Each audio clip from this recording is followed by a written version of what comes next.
Today we are going to look at another big section of the prophecy of the book of Isaiah, and that is chapters 13, 1 to chapter 23. In fact, you can add chapter up to chapter 27 as well. So this will form the second part of the book of Isaiah. So we were dealing with the first part, which was from 1:1, or you can say 1:2 to 12:6. The first 12 chapters, roughly it was the first 12 chapters. Now, what I intend to do is that I would like to deal with chapters 13, 1 to 23:18, commonly known as the oracles against prophecies against the nations, the other nations. And this section is followed by another section, which is you can either treat it as common, just one unit, or as a second unit, that is 24:1 to 27:13. So what I decided to do is I do 13 to 23 in one part and then do 24:1 to 27 later. This is a common feature in almost all prophets. What is the common feature? There is a section, or there are prophecies or oracles in almost all prophetic books against the foreign nations. Now we have this in Isaiah, we have this in Jeremiah, we have this in Zephaniah, we have this in Obadiah, which is actually against another nation. So this is a common feature. We see this in almost all prophetic books. Now here this is about the judgment that is going to fall upon the foreign nations, and most of them or all of them who were once the enemies of the people of God, Israel and Judah. So the surrounding nations, including the superpowers like Assyria, Babylon and Egypt, these oracles are against them. In the sense, this actually talks about the disaster and God's judgment that is going to happen to them. But one paradox here, because though these judgments are oracles of judgments are uttered against the nations, these nations are not hear what prophets have uttered about them, because they are not going to read these prophecies. This will be read, this will be circulated only among the people of God. So they are not the audience. If you think about who are the audience of this, the audience are not the nations mentioned in these prophecies or the oracles against those nations. See, for example, the first prophecy or oracle is against the Babylonians. But the king of Babylon is not going to hear what God had uttered, the destruction that is uttered about him. But then who are the addressees? Who is the audience of these prophecies? The audience of these prophecies in the book of Isaiah are the people of Judah, two groups of people. The leaders of Judah, that is the king and the cabinet and the diplomats and the people who make policies in the kingdom of Judah. That is where Isaiah ministered. So it's first of all the leaders of Judah.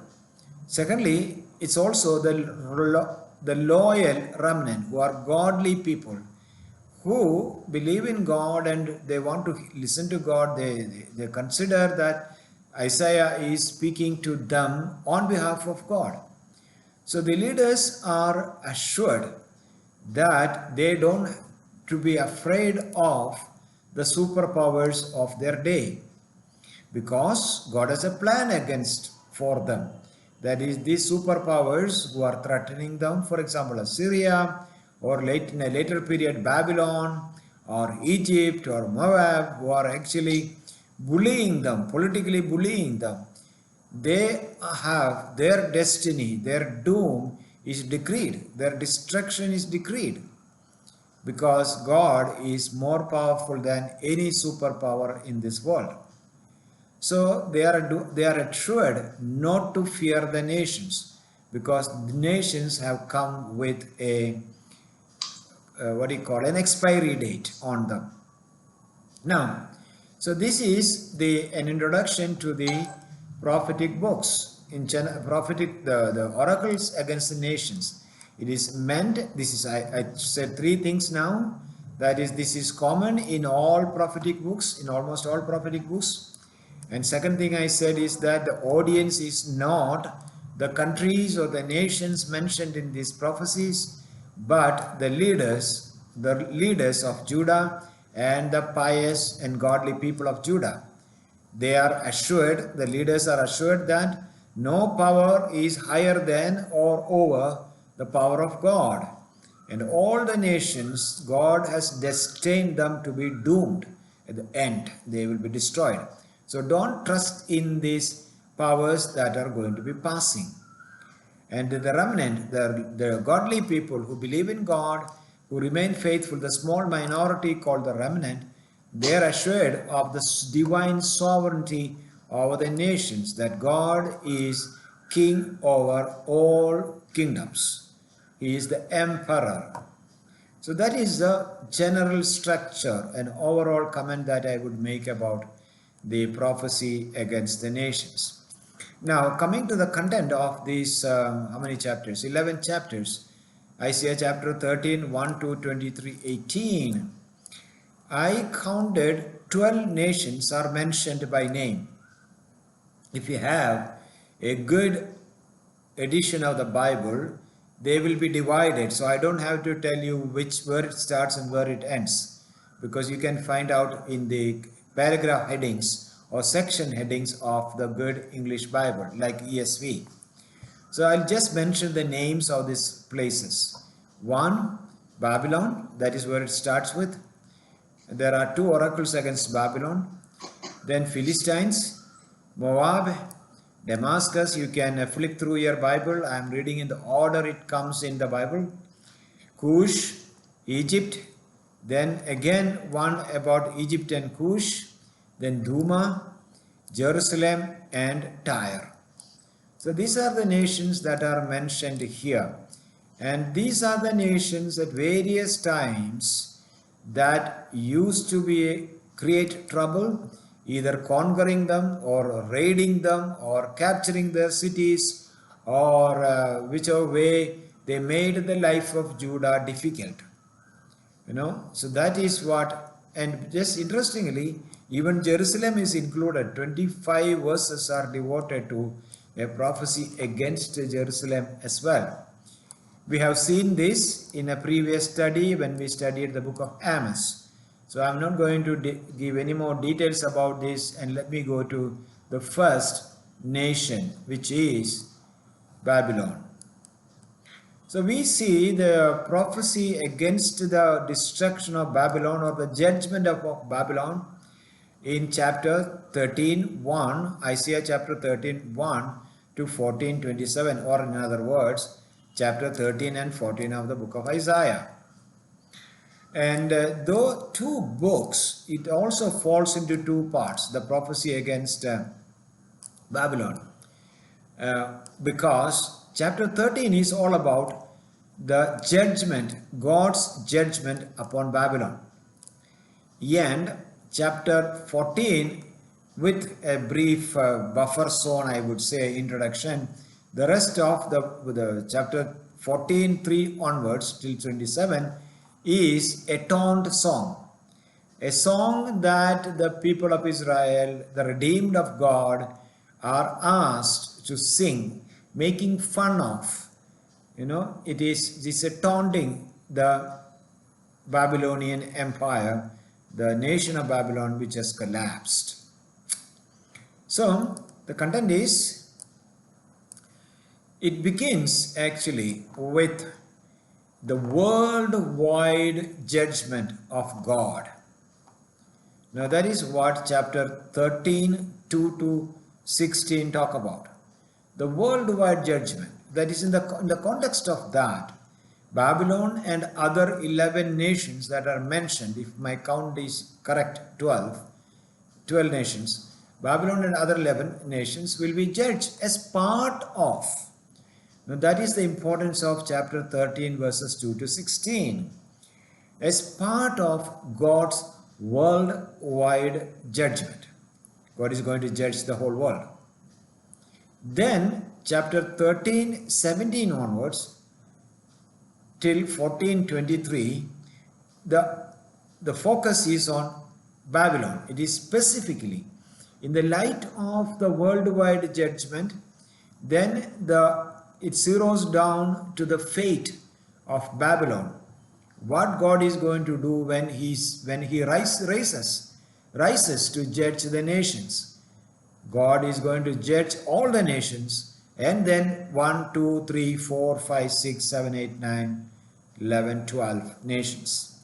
So that's a concern in chapter 13, 17 to 14, 23.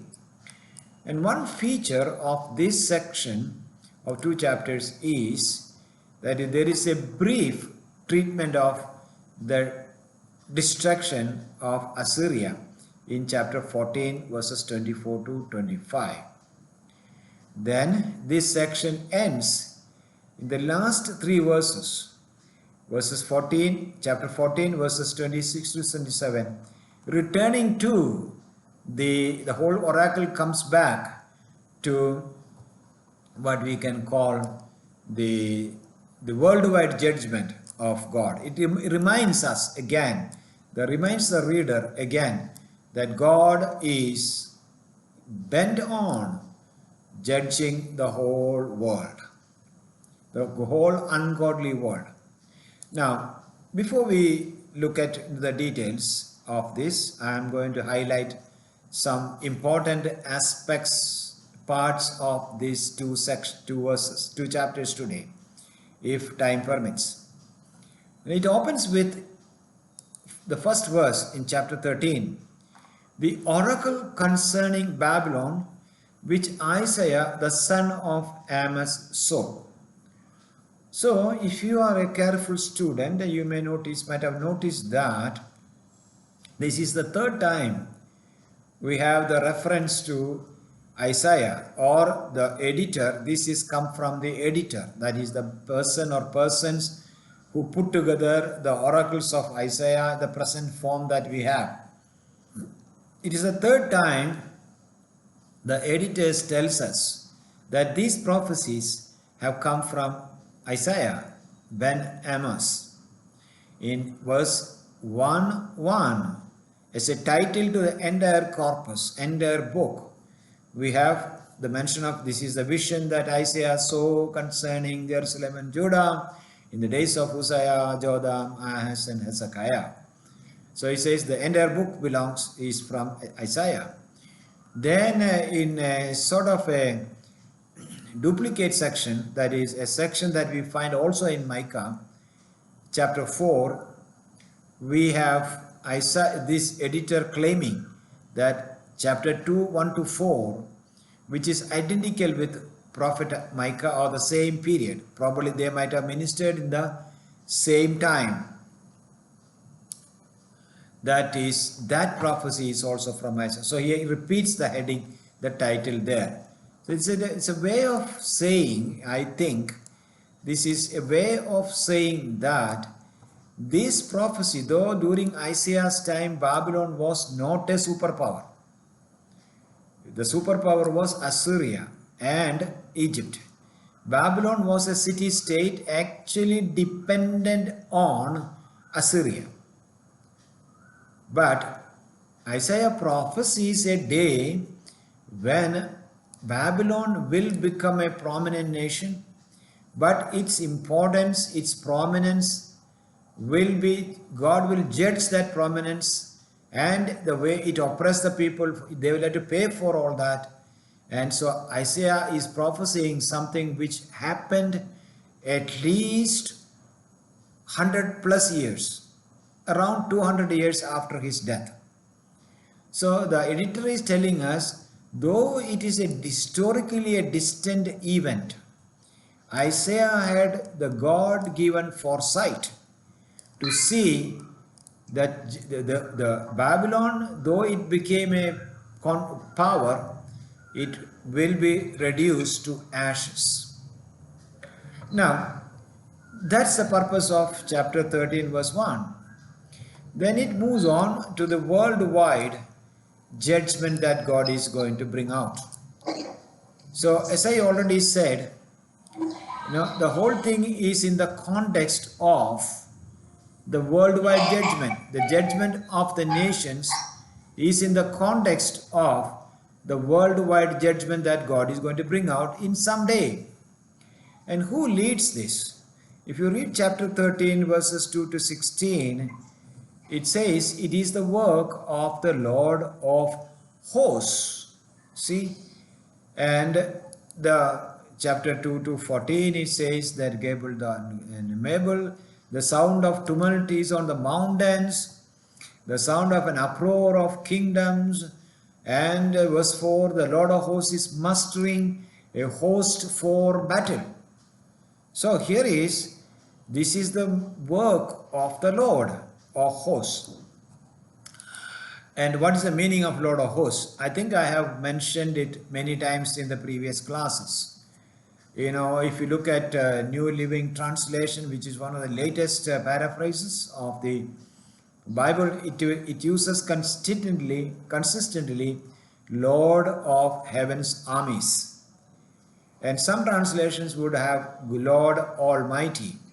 All are possible because here is the great commander of the greatest military power. That is the power of the soldiers, the heavenly beings. He commands, the Lord Yahweh commands such a huge, powerful army. See, one angel is sufficient. That later on we see that when Sennacherib had a huge army of thousands of soldiers, but one angel struck them all.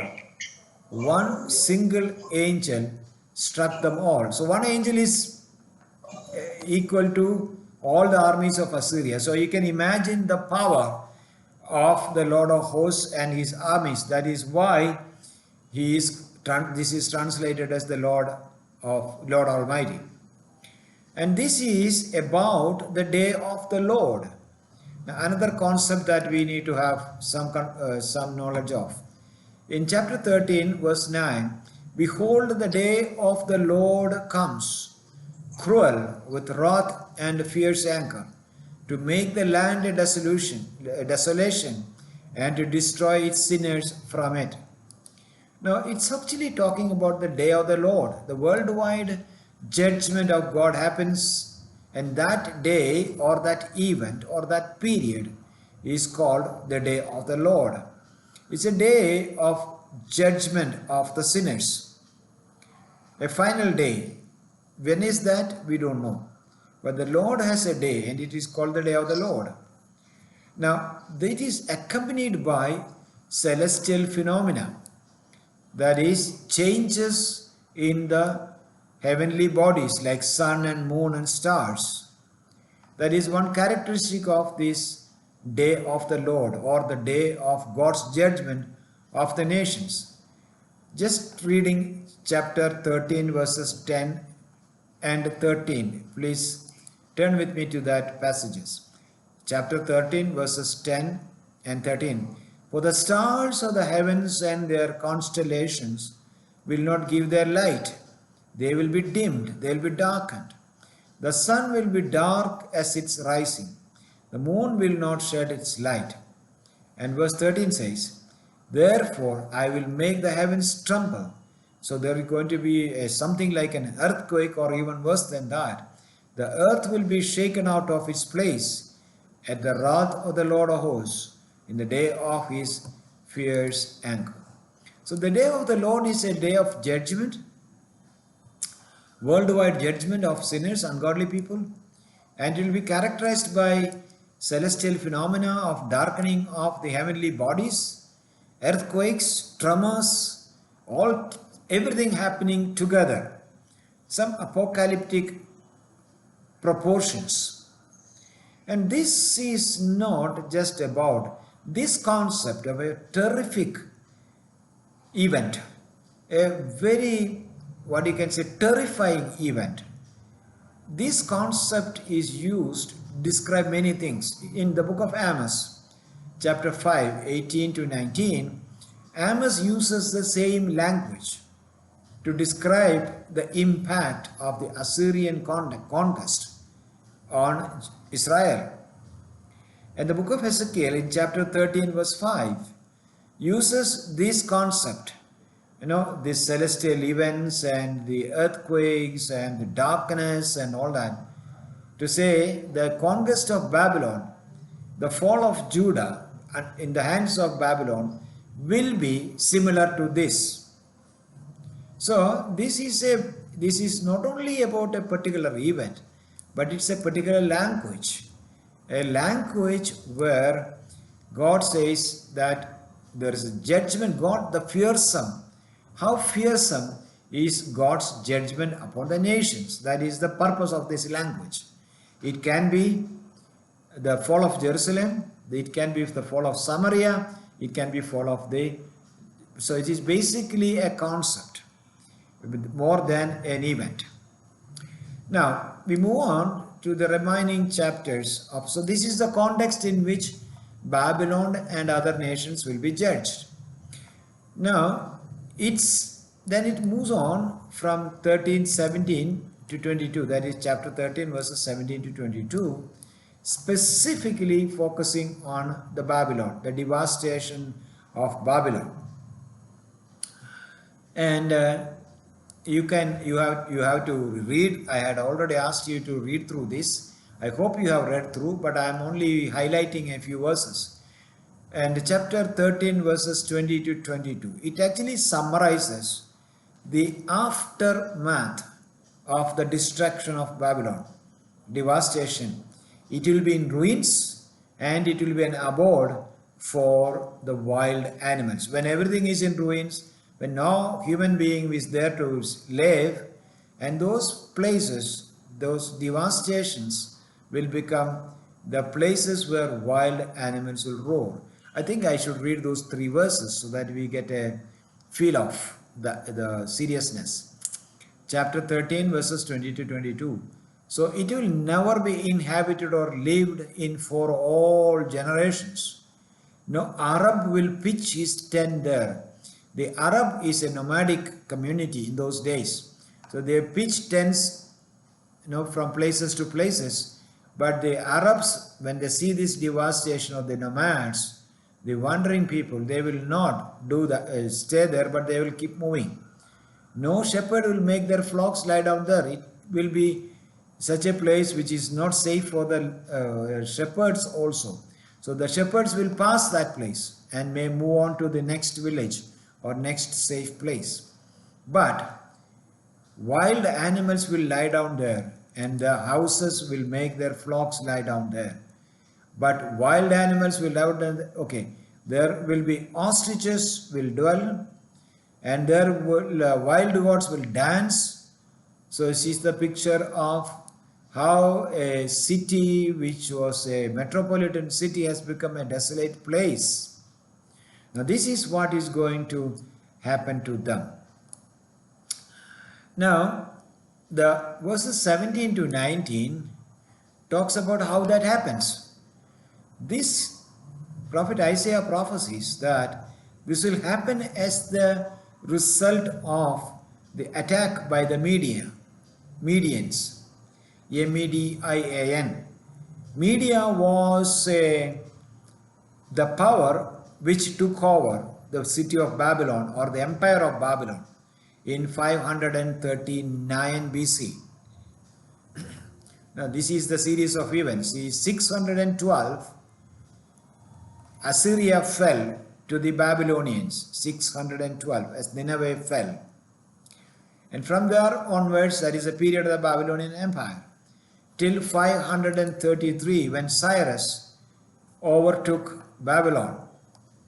and the alliance of Media and Persia, led by Cyrus the Persian, overtook Babylon. That was the end of Babylon. Now, this is how Babylon will fall. And this is what happened in history too. But I will come to some of the difficulties with this interpretation in a minute later. Okay? But we end that section now here. So two things we saw in the, or three things we saw so far. Chapter 13, 1 says, affirms that this prophecy, though it did not happen in Isaiah's time, though Babylon was not a force to be reckoned with at that time, he had prophesied about Babylon by the prophetic insight that God had given him. So that is what the purpose of chapter 13:1 is.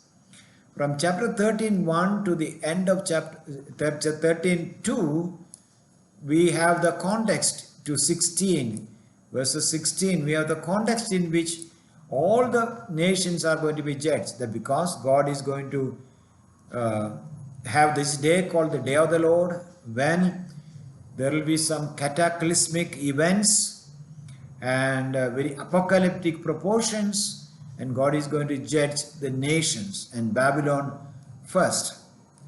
Then it goes on to say the third thing, focuses on Babylon. It says that Babylon will be the glorious Babylon. The Babylon of the hanging gardens will be reduced to rubble, and it will become a wilderness where people will even scared we go. The Arabic nomad, even the shepherds, will find it very a difficult place to have to pitch their tent as well. And now, before we move on to the chapter 14, there is a small transition, rather a very powerful transition. That is chapter 14 verses 1 to 2.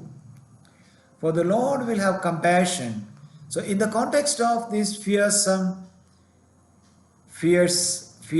description, an apocalyptic description of the fall of Babylon, here comes the hope. Because the Lord will have compassion on Jacob and will again choose Israel, that is the southern kingdom and the northern kingdom, and will set them in their own land. And sojourners will join them and will attach themselves to the house of the Lord. And the people will take them, bring to their place, and the house of the Lord's, the Israel will possess them in the Lord's land as male and female servants. They will take captive. Now what it talks about is that God is going to bless his people. They will return as these foreign nations, especially Babylon, falls. The people will come back to God's land, their land. They'll go back to the promised land. Now, they were the servants. They were the defeated people. But the whole table will turn around. That is, they will be the people who lord over. They will be the people who will be the masters of their former masters whom the Lord has judged. That is, and then it goes on to tell them, now when that happens, what is that? When God had judged and destroyed Babylon, when he had redeemed his people, the redeemed people has to take up this taunt song. A taunt song is a song that mocks another person. Okay. So let's read chapter 14 verses 3 to 4. So here is a transition. This is a song that they should sing about the king of Babylon.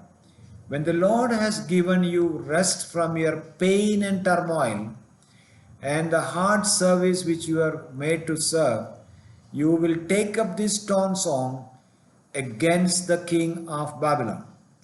So the remaining verses of chapter 14 is a song that the redeemed of the Lord should sing, mocking, taunting the king of Babylon. So the song begins in the next two verses, 4 and 5, describing how how little, how small, and how insignificant is the king of Babylon in comparison to the Lord who has brought this devastation upon him. Chapter 14 verses 4 to 5. How the oppressor has ceased, the insolent fury ceased. This is actually mocking, taunting. This in the present day context, we can say this is basically trolling, if they had a Twitter in those days. The Lord has broken the staff of the wicked, the scepter of rulers. See, this is the summary. Look, Babylon is fallen, and the insolent man, his fury has ceased. Why? Because the Lord of hosts is much, much superior than him. The Lord of Israel, the God of Israel, is high above all other kingdoms, including the glorious Babylon. Now, the fall of Babylon, it actually, there are some symbolisms used there. Now, probably some symbolisms which you may need some help to understand. For example, chapter 14 verse 8. The cypresses rejoice at you. At you means the king of Babylon. The cedars of Lebanon saying, since you are laid low, since you are reduced to nothing, that means you have killed or you are come to an end, no woodcutter comes up against us. Now this is, though it needs some explanation just in that. See, the forests are rejoicing now because no woodcutter will walk into that. This is actually an allusion to the logging industry. When Babylon was building their cities and their temples and their monuments, and the Assyrians were doing the same thing. Hiram, during the days of Solomon, he had monopoly over the logging industry in the Lebanon.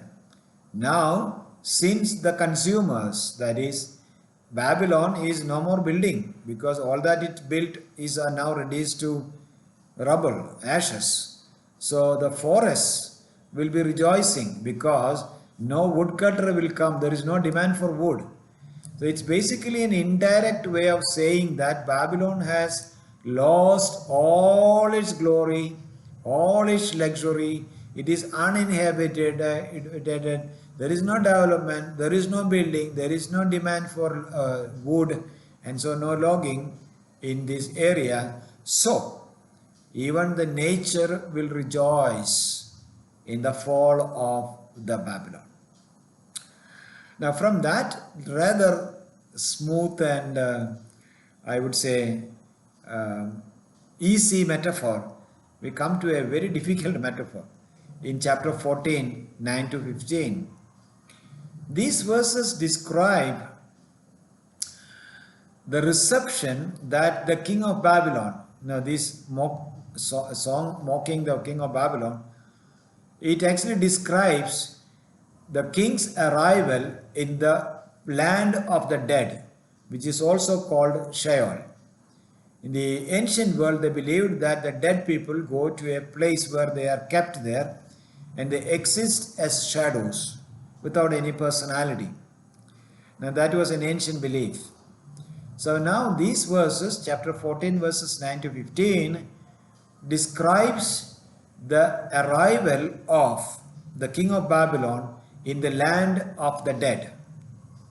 And he is received by the kings who are already gone there before him, because the Lord has taken action. The Lord has judged and punished or destroyed the other kings as well. So king of Babylon is not the first one. So he is greeted, he is greeted by the people who had already reached there, the other powerful kings. Now verses 9 to 10, 49 to 10. Sheol beneath is stirred up to meet you when you come. So the mock song is that you will be dead, you will be killed, and you will go to Sheol, the place of the dead. And when you go there, there's a group of people to receive you, the people who are already dead, destroyed. It rouses the shades to greet you, all who are leaders of the earth. It raises from their thrones, and all who are kings of the nations, all of them will answer and say to you, you too have become as weak as we.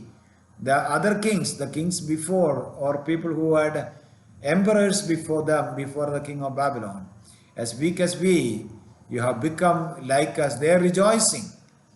They are rejoicing that all the kings, the former kings, are now welcoming him.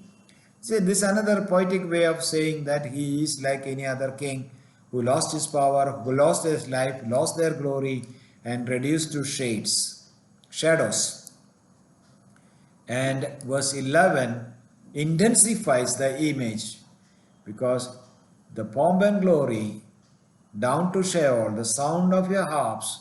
The king had all the luxury of music and dances and entertainment in the palace once, but now maggots are laid like as a bed beneath you. He will be sleeping on a bed of worms, maggots, and they will be covering him in the land of the dead.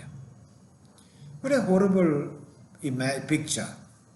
So here we have the glory of Babylon reduced to ashes, debris, and now he is pictured as a helpless shadow, along in the company of other people, other kings and emperors who lost their authority, because God is the king. So this is a beautiful poem.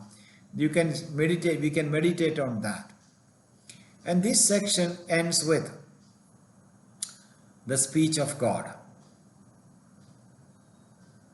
And the speech of God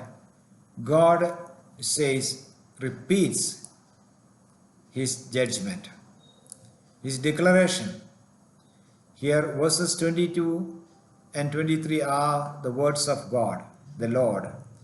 I will rise up against them, declares the Lord of hosts, and will cut off from the Babylon the name and remnant, descendants and posterity, that there will be no future generations for the Babylonian kings and their nobles. And I will make it a possession of the hedgehog, the pools of water, and I will sweep it with the broom of destruction, says the Lord. In these two verses, the Lord summarizes everything. Now, it has an appendix I should say. The last two verses, or last but one two verses, that is, in the context of Babylon, he talks about how Babylon will be destroyed. The Lord of hosts was shown, the Assyrians, it's about the Assyrians, defeat of Assyrians. The Lord of hosts has shown as I have planned, so that it will be, and I have purpose, so that it stands, that it will break the Assyrian in my hand. I will break the Assyrian in my hand, and on my mountains that trample him underfoot, and his yoke shall depart from him, and all that. But this is not surprising, because even in the last class we saw that Assyria is only the rod of God's anger, and God will punish their pride heart and will break the rod once it is served the purpose.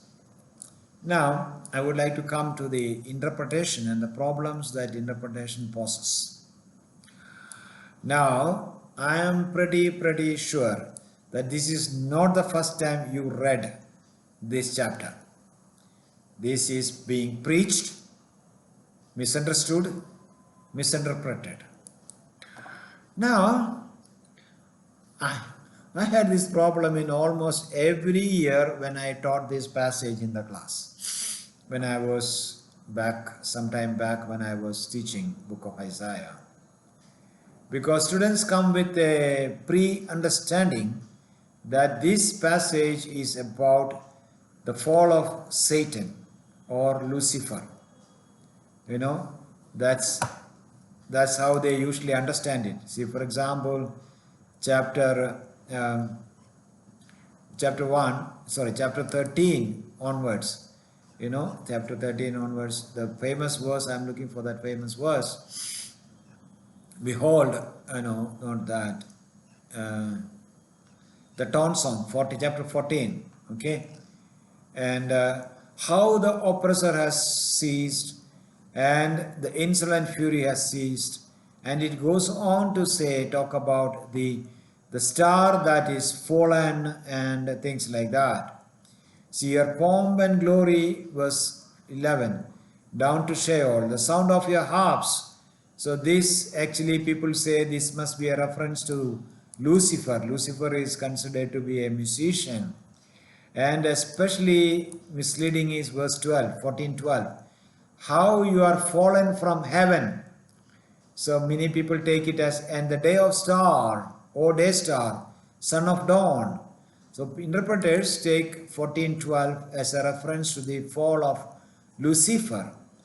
And the Bible doesn't talk about the fall of Lucifer or anything like that anywhere. And you said in your heart, I will ascend to heaven. Verse 15, 13, above the stars of God, and I've set my throne on high, and all that. So from these references, people bring something which is not historical. This is very clearly about the king of Babylon and his fate in the hands of God. So, usually it is a common thing that in Babylon, in late Judaism also, borrowed from Babylon, there were stories, myths about fallen gods. The gods who would, or angels or gods or divinities, I would say, who rebel against God for a place to contest or compete with God. But God judges them, throws them down to heaven, from to earth, and punishes them, puts them into jail and things like that. So what's happening is, this is not about the origin of Lucifer or Satan, but Isaiah is using a story or a commonly believed story about the fallen gods, which is common in Babylon and in Assyria and in Egypt and all that, that king of Babylon is like a fallen god.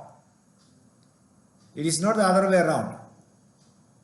So whoever that god is, whoever that person who competed or rebelled against God is, king of Babylon is likened to that person.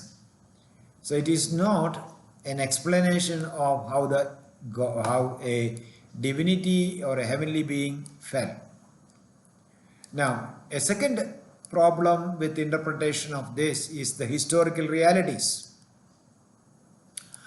Now we have the fall of Babylon portrayed in very dark, horrifying tone. But that is not what actually happened. That is, Babylon was not... See, Assyria had tried to defeat Babylon when it was a city-state, small country. But when in 539 BC, when Cyrus took over Babylon, it was actually a peaceful takeover. The story goes to say that, now you can read that more about that in Isaiah chapter 45. There are allusions to that. When Cyrus the Persian marched to the gates of Babylon, the gates were opened from inside and they welcomed him with garlands.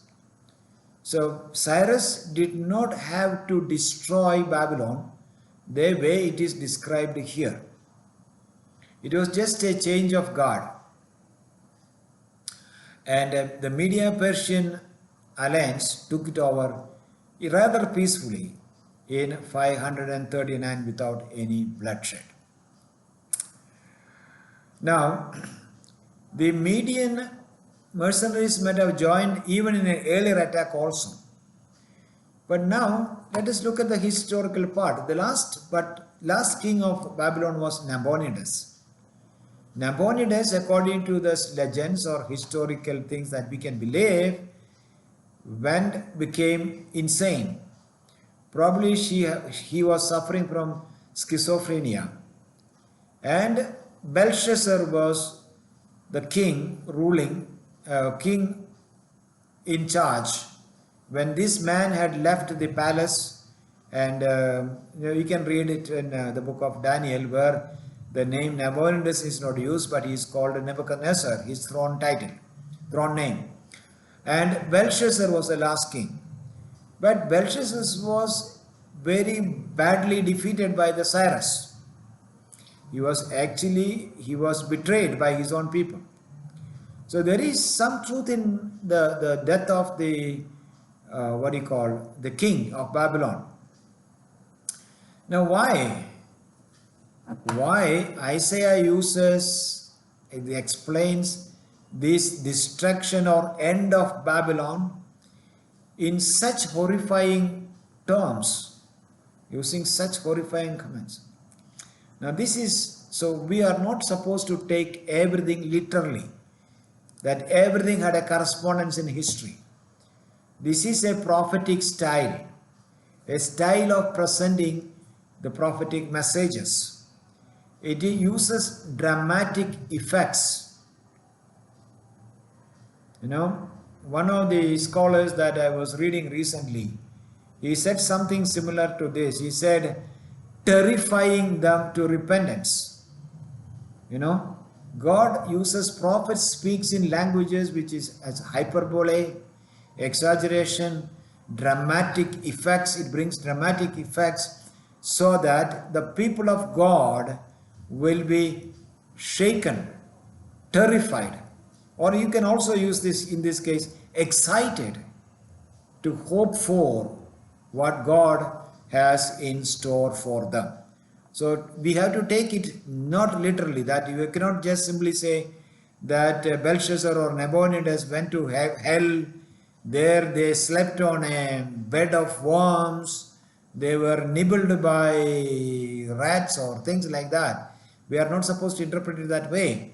But these hyperbole, exaggerations and all these effects or dramatic effects were used in order to convince the people of God about the greatness of God and the justice of God, the power of God. That's all that it is. So don't take it literally, but just say, because this is how the power and the work of God is portrayed. This section ends with the last two verses of 14th chapter, 26 and 27. And the summary is this: God's purposes last. Who will have the last laugh? God, the God of Israel, who is the king over the nations. He reserves the last laugh on world events. And the second thing, a corollary of this truth is that all purposes against his purposes will be thwarted. Nothing will prevail.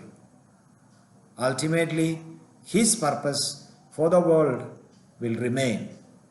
So I should conclude with this, reading these two verses, which summarizes this truth much better than what I just said.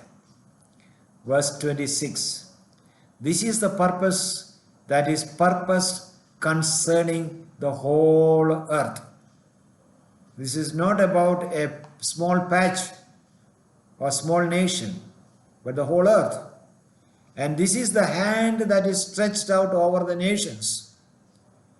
Every nation modern or ancient. They are under a hand that is stretched over them.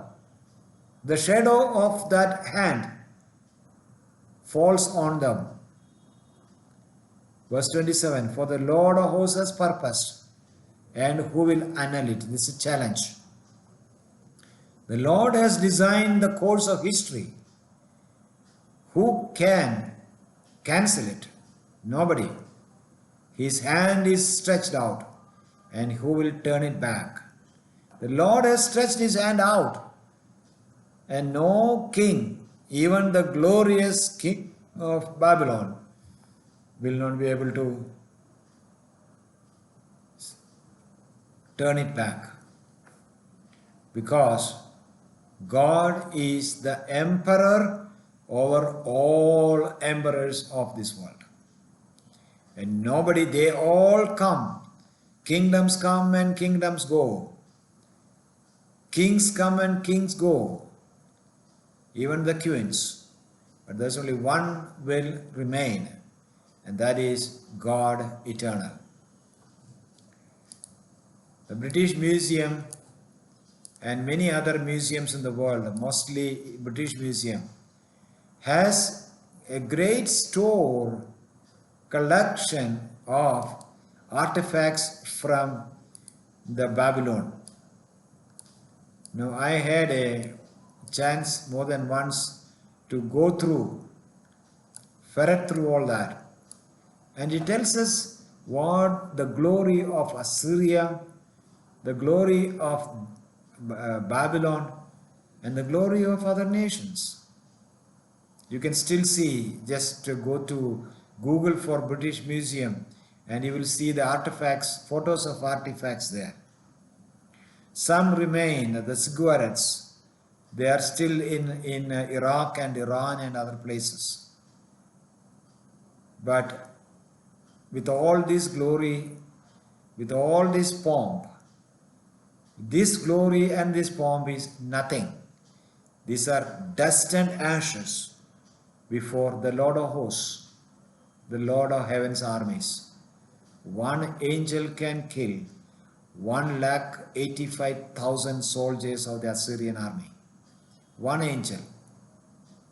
And that's the power of God, the power of the Lord that we adore. May God bless us as we bow our heads before the great splendor of the Lord whom we